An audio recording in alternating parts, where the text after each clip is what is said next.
मेरे पागलों, शराब, सिगरेट, गुटखा छूट जाएगा, दूध में मिला देना, एक एक चीज घर में आएंगी खुशियां।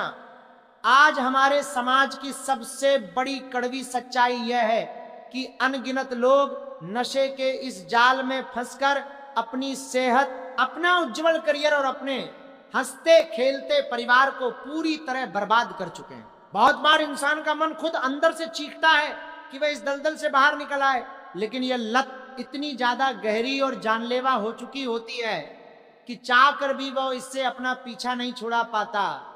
क्या आपके घर का भी कोई बेहद प्यारा और नजदीकी सदस्य एक ऐसे ही घने अंधेरे रास्ते पर आगे बढ़ता जा रहा है जहां से वापस सामान्य जिंदगी में लौट पाना नामुमकिन सा नजर आता है?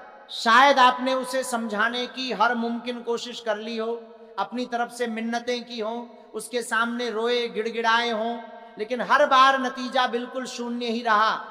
वह इंसान हर शाम उसी भयानक नशे रूपी दानव की गिरफ्त में आकर घर लौटता है और आप बेबस होकर पूरी रात अपने आंसुओं को तकिए में छुपाकर सिसकती रहती हैं। इस तबाही के दानव को लोग शराब, सिगरेट, तंबाकू या दारू जैसे अलग अलग नामों से पुकारते हैं, मगर इसका असली काम सिर्फ एक ही है, एक सुखी और खुशहाल परिवार को उजाड़ देना, अपनों के बीच के पवित्र रिश्तों को तार तार कर देना और एक भले इंसान के भीतर की इंसानियत को पूरी तरह खत्म कर देना। अगर आपके घर के हालात भी कुछ ऐसे ही हैं और इन सभी दुखों का जवाब हाँ में है, तो आज इस वीडियो को बिना छोड़े आखिर तक बहुत ध्यान से देखिएगा। अपनी सांसों को थामकर और अपने विचलित मन को पूरी तरह एकाग्र करके सुनिएगा, क्योंकि आज हम आपको कोई आम या मामूली टोटका नहीं बताने जा रहे हैं, बल्कि आज हम उस गहरे रहस्य से पर्दा उठाने वाले हैं जो सदियों से हमारे प्राचीन ग्रंथों और समृद्ध परंपराओं के भीतर छुपा हुआ था। ये एक ऐसा अचूक और बेहद गुप्त जरिया है जिसे आजमाने के बाद आपको न तो किसी के सामने हाथ पैर जोड़ने पड़ेंगे और न ही घर में किसी तरह का लड़ाई झगड़ा या क्लेश करना पड़ेगा। आपको बस बेहद चुपचाप, बिना किसी को कोई भनक लगे, एक छोटी सी दिव्य चीज उनके रोज पीने वाले दूध या चाय में मिला देनी है और इसके बाद आप अपनी खुद की आंखों से वह अद्भुत चमत्कार होते हुए देखेंगे जिसकी आपने कभी सपने में भी उम्मीद नहीं की होगी। वह व्यक्ति खुद ब खुद अपने मुंह से कहेगा कि उसे इस जानलेवा जहर से नफरत हो गई है और उसका अंतर्मन इस गंदगी से दूर भागने लगेगा। ध्यान रखिए, यह कोई साधारण दवा या औषधि नहीं है, बल्कि यह अटूट विश्वास है उस सृष्टि के रचयिता परमपिता परमात्मा पर, प्रकृति की असीम शक्तियों पर और उन दैवीय नियमों पर जो केवल मनुष्य के कल्याण और भलाई के लिए ही बने हैं। तो आइए अब हम उस रहस्यमयी सफर की शुरुआत करते हैं जो आपके पूरे जीवन को फिर से खुशियों के उजाले से भर सकता है। मगर आगे बढ़ने से पहले हमारे लिए उस मानसिक स्थिति और असहनीय दर्द को गहराई से समझना बेहद जरूरी है जिससे इस वक्त आप और आपका पूरा परिवार हर पल गुजर रहा है, क्योंकि बुद्धिमानी इसी में है कि किसी भी बीमारी का इलाज करने से पहले उस बीमारी की असल गहराई को अच्छी तरह पहचान लिया जाए। जब घर का कोई भी जिम्मेदार पुरुष, चाहे वह आपका पति हो, आपका जवान बेटा हो या भाई हो, इस बुरी लत के नशे में डूब जाता है तो वह केवल अपने शरीर को ही नष्ट नहीं करता, बल्कि उस पूरे घर की खुशियों और आत्मा को पूरी तरह निचोड़ कर रख देता है।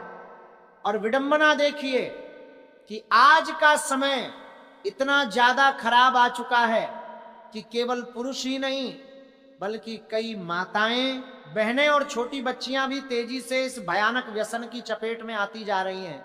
उस मजबूर स्त्री के दिल का दर्द भला कौन समझ सकता है जो हर शाम अपने घर की दहलीज पर टकटकी लगाए इस खौफ में जीती है कि आज उसका जीवन साथी न जाने किस हालत में घर वापस कदम रखेगा, वह शांति से आएगा या फिर कल की तरह दोबारा घर में नरक जैसा क्लेश खड़ा करेगा। उसके दिल में अपने साथी के लिए प्रेम की जगह धीरे धीरे डर और घोर निराशा कैसे अपनी जगह बना लेती है, ये सिर्फ वही जानती है। वह समाज के डर से लोगों से अपनी नजरें चुराने लगती है, किसी भी सामाजिक या पारिवारिक समारोह में जाने से कतराने लगती है, क्योंकि लोगों के सवालिया निशान खड़े करते चेहरे और दया से भरी नजरें उसके सीने में किसी नुकीले तीर की तरह चुभती हैं। वह अपने उन मासूम बच्चों के मासूम सवालों का आखिर क्या जवाब दे जब वे रोते हुए पूछते हैं कि माँ, पापा हर रोज ऐसा क्यों करते हैं। तब उस असहाय माँ के पास कोई शब्द नहीं बचते और उसकी आंखों से बहते आंसू ही उसका इकलौता जवाब बन जाते हैं। उन मासूम बच्चों की आंखों में छुपे डर को महसूस करके देखिए, जिनके मन में अपने पिता की एक आदर्श और नायक जैसी छवि होनी चाहिए थी, मगर उनके कोमल दिमाग में पिता के नाम पर केवल लड़खड़ाते हुए कदम, थलथलाती जुबान और गुस्से से लाल डरावनी आंखें ही हमेशा के लिए छप जाती हैं। उनका पूरा बचपन बेहद सहमे हुए और खौफ के साए में कटता है। वे बाहर अपने दोस्तों से अपने पिता के बारे में बात करने तक से डरते हैं और उनके इस नाजुक मन पर बचपन में जो गहरे घाव लगते हैं वे ताउम्र कभी नहीं भर पाते। वे बच्चे उस लाड़ प्यार और सुरक्षा के लिए तरसते रह जाते हैं जो उन्हें उनके अपने ही आशियाने में नहीं मिल पाती। जरा उस अभागन माँ के दुख के बारे में भी सोचिए, जिसने अपनी कोख से जन्मे उस बच्चे को दुनिया की हर एक बुरी नजर से बचाने की कसमें खाई थीं। जब वो अपने ही सामने अपने जिगर के टुकड़े को इस तरह तिल तिल करके मौत के मुंह में जाते हुए देखती है, तो सोचिए उसके दिल पर क्या गुजरती होगी। उसकी हर एक पूजा, हर एक दुआ और हर एक मन्नत में केवल यही एक करुण गुहार होती है कि हे ईश्वर, चाहे जो हो जाए, मेरे बच्चे को इस जीते जी नरक से बाहर निकाल लो। वह माँ अपने बच्चे की जिंदगी को वापस पटरी पर लाने के लिए अपनी जीवन भर की पूरी जमा पूंजी और अपने हिस्से का हर एक सुख दांव पर लगाने को तैयार बैठी है। लेकिन जब बेटा उसी नशे की कीचड़ में धंसता चला जाता है तो उस माँ का हृदय भी टूटकर बिखर जाता है। यह केवल एक व्यक्ति की कहानी नहीं है, बल्कि ये उस पूरे परिवार की सम्मिलित पीड़ा की एक दर्दनाक गाथा है। हर दिन की आर्थिक तंगी, घर में बीमारियों का डेरा, समाज में मान सम्मान की भारी हानि और सबसे बढ़कर मन की शांति का पूरी तरह से नष्ट हो जाना, ये सब उस एक बुरी लत के भयानक दुष्परिणाम है। अब जरा उस व्यक्ति के नजरिए को भी समझने की कोशिश कीजिए जो खुद इस लत का शिकार है। ऐसा बिल्कुल नहीं है कि उसे अपनी इस दयनीय अवस्था का ज्ञान नहीं होता है।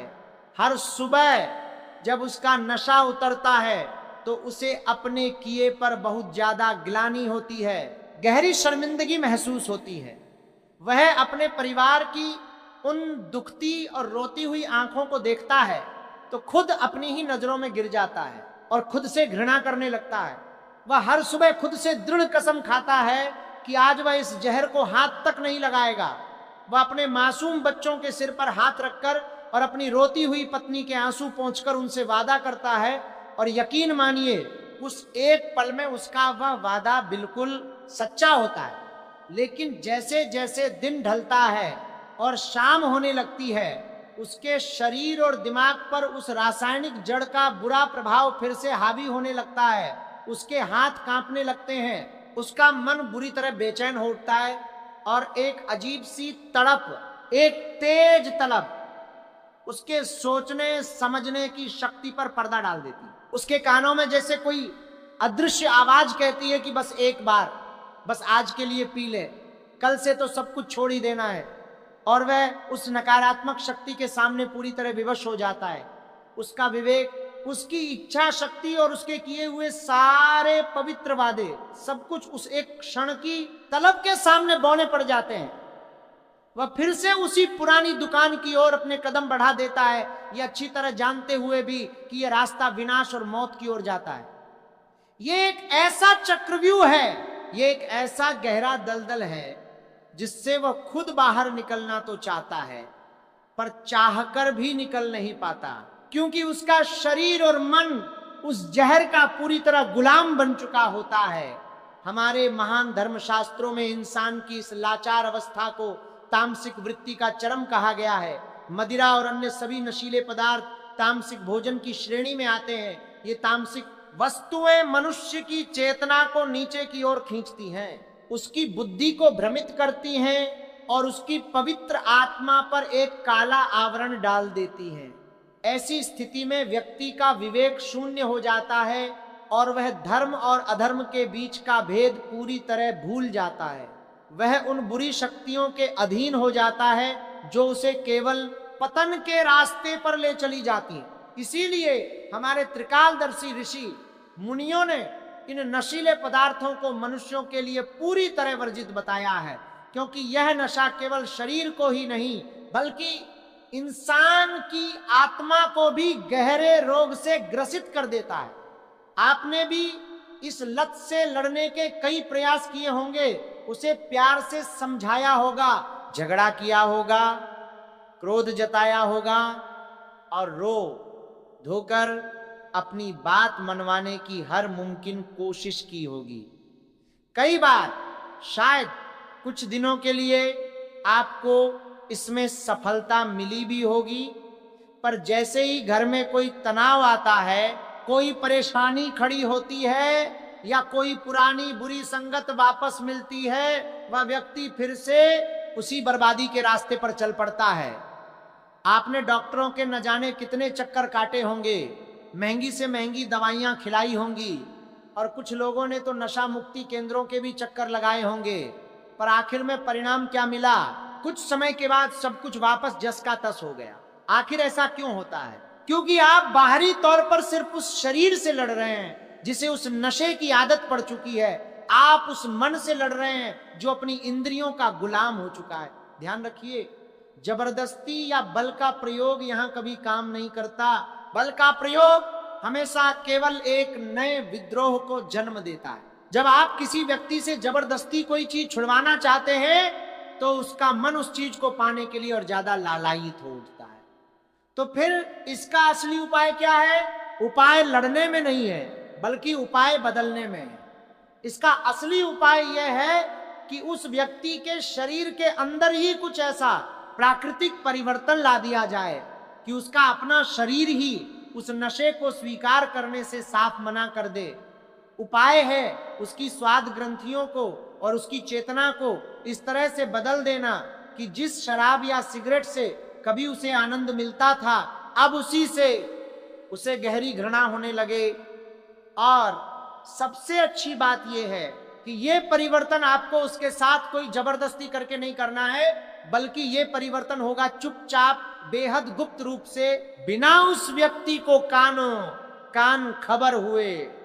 यहीं पर हमारी प्रकृति और परमात्मा की असीम शक्ति काम आती है।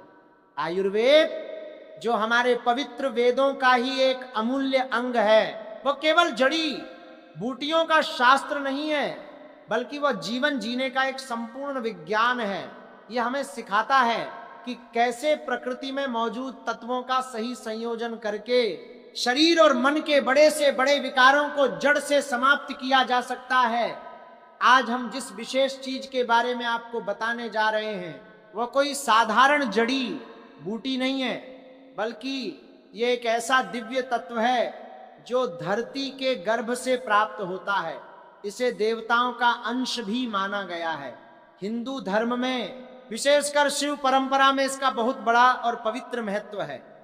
यह तत्व शरीर के भीतर के विष का नाश करने की एक अद्भुत और अकल्पनीय क्षमता रखता है। इसकी प्रकृति गर्म है और इसका मुख्य गुण हर अशुद्धि का शुद्धिकरण करना है। यह शरीर में फैले उन तमाम विषैले कीटाणुओं और तत्वों को पूरी तरह नष्ट कर देता है जो किसी भी लत का मूल कारण होते हैं। यह वही रहस्यमयी चीज है जिसे हमारे पूर्वज बहुत अच्छी तरह जानते थे और समय समय पर इसका सफल प्रयोग करते थे। लेकिन आज की इस भागदौड़ भरी और तथाकथित आधुनिक जिंदगी में हम अपनी पुरानी जड़ों से पूरी तरह कट गए हैं और इन अनमोल ज्ञान की निधियों को भूल चुके हैं। अब आपके सब्र का और इम्तिहान नहीं लेंगे।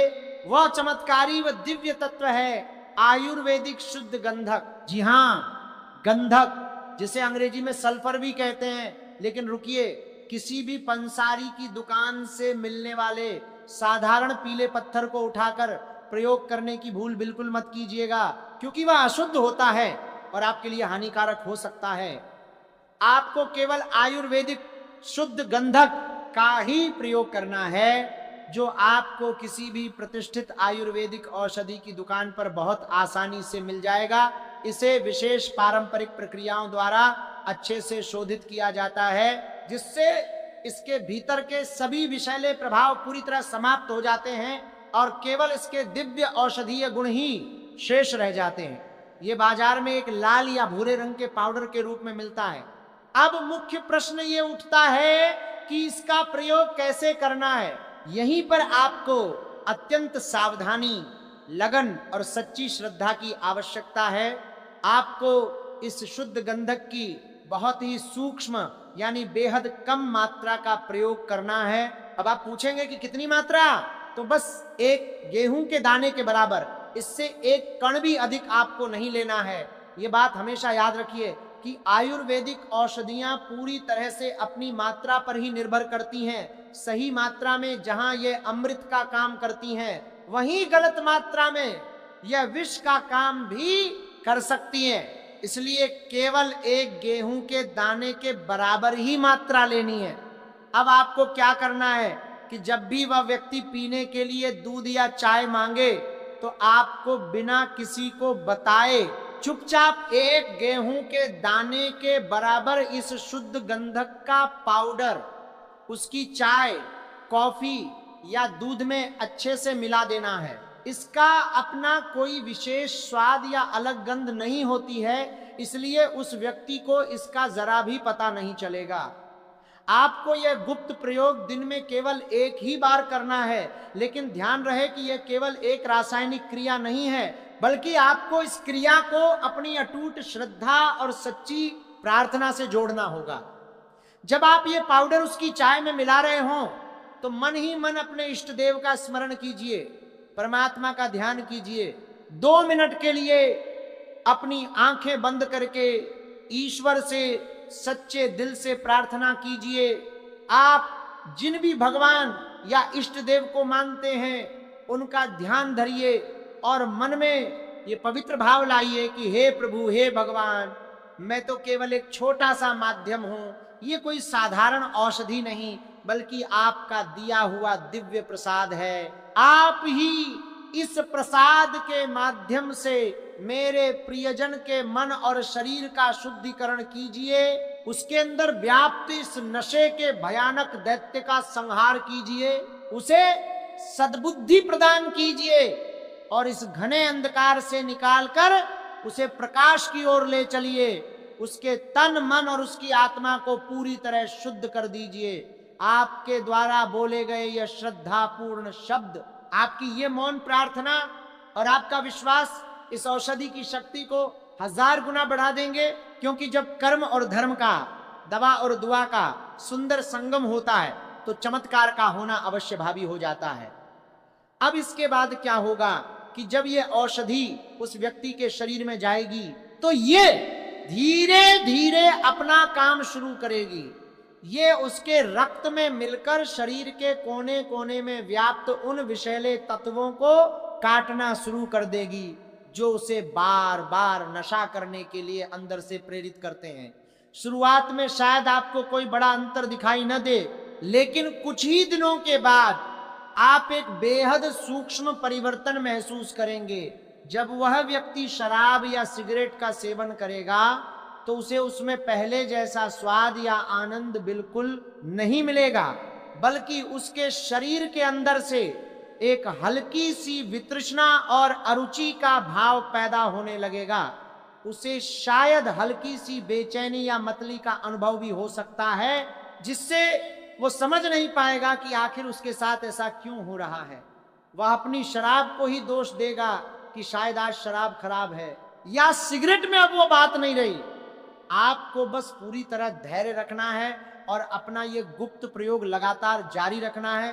धीरे धीरे हर बार जब भी वो नशा करेगा, उसका अवचेतन मन उस नशे को इस बेचैनी और अरुचि के साथ जोड़ने लगेगा, जिस चीज से उसे पहले बहुत आनंद मिलता था, अब उसी चीज से उसे गहरी घृणा होने लगेगी। यह एक मनोवैज्ञानिक युद्ध है जो आप उसके शरीर के भीतर उसकी चेतना के स्तर पर लड़ रहे हैं, और इसमें आपकी विजय पूरी तरह निश्चित है। कुछ हफ्तों या 1-2 महीने के भीतर आप देखेंगे कि उस व्यक्ति के नशे की मात्रा धीरे धीरे अपने आप कम होने लगी है। जहां पहले वो पूरी बोतल पी जाता था, अब शायद 1 या 2 पैग में ही उसका मन पूरी तरह उब जाएगा। वह दोस्तों के साथ महफिलों में बैठने से कतराने लगेगा, क्योंकि अब उसे उस माहौल में कोई मजा नहीं आएगा। वह खुद आपसे कहेगा कि पता नहीं क्यों अब पीने की इच्छा ही नहीं होती, और यह सिगरेट का धुआं अब मुझसे बिल्कुल सहा नहीं जाता। यही वह पावन क्षण होगा जब आपको दिल से उस परमपिता परमात्मा का धन्यवाद करना है, और यही आपकी पहली और सबसे बड़ी विजय होगी। यह उस व्यक्ति की इच्छा शक्ति की जीत नहीं है, बल्कि यह उस दिव्य औषधि और आपकी निस्वार्थ प्रार्थना की विजय है, क्योंकि उसने अपनी मर्जी से नहीं छोड़ा है, बल्कि उसके शरीर ने ही अब उस जहर को स्वीकार करने से साफ इनकार कर दिया है। इस पूरी प्रक्रिया के दौरान आपको अपने घर का माहौल बहुत ज्यादा सकारात्मक, खुशहाल और प्रेमपूर्ण बनाए रखना है। जब वह व्यक्ति नशे से दूर हो रहा हो तो उसकी छोटी छोटी बातों पर प्रशंसा करें, उसके साथ ज्यादा से ज्यादा समय बिताएं, उसका ध्यान अच्छी चीजों की ओर लगाएं, और उसे यह महसूस कराएं कि पूरा परिवार उसके साथ खड़ा है। आपका यही प्रेम और सहयोग उसके लिए सबसे बड़ी ताकत बनेगा। फिर एक समय ऐसा आएगा जब वह पूरी तरह से इस बुरी लत को हमेशा के लिए त्याग देगा। उसके चेहरे पर फिर से वही पुराना तेज और वही मासूमियत लौट आएगी। घर में जो क्लेश और अशांति का वातावरण रहता था, वह पूर्ण रूप से प्रेम और सौहार्द में बदल जाएगा। बच्चों को उनके आदर्श पिता वापस मिल जाएंगे, पत्नी को उसका खोया हुआ पति, और माँ को उसका बेटा वापस मिल जाएगा, जिससे वह उजड़ा हुआ घर फिर से एक पवित्र मंदिर बन जाएगा। ये उपाय हजारों लाखों लोगों द्वारा आजमाया हुआ एक बेहद प्राचीन और सफल रहस्य है। गंधक शरीर की शुद्धि करता है, और जब शरीर पूरी तरह शुद्ध हो जाता है तो मन स्वतः ही सात्विक विचारों की ओर अग्रसर होने लगता है। इसके बाद उस व्यक्ति की रुचि पूजा पाठ, अच्छे कर्मों, ध्यान, मेडिटेशन और अपने परिवार के प्रति कर्तव्यों में तेजी से बढ़ने लगती है। और आपको अंत में एक बार फिर से याद दिलाते हैं कि केवल आयुर्वेदिक शुद्ध गंधक का ही प्रयोग करें, और इसकी मात्रा को हमेशा केवल एक गेहूं के दाने के बराबर ही रखें। इस उपाय को पूरे विश्वास के साथ और बिल्कुल गुप्त रूप से करें। किसी से भी इसका जिक्र तब तक न करें जब तक कि आपको इसमें पूर्ण सफलता न मिल जाए। आपका यही अटूट विश्वास आपकी सबसे बड़ी शक्ति है। प्रकृति ने हमें वह सब कुछ उपहार में दिया है जो हमारे जीवन को सुखी, समृद्ध और स्वस्थ बनाने के लिए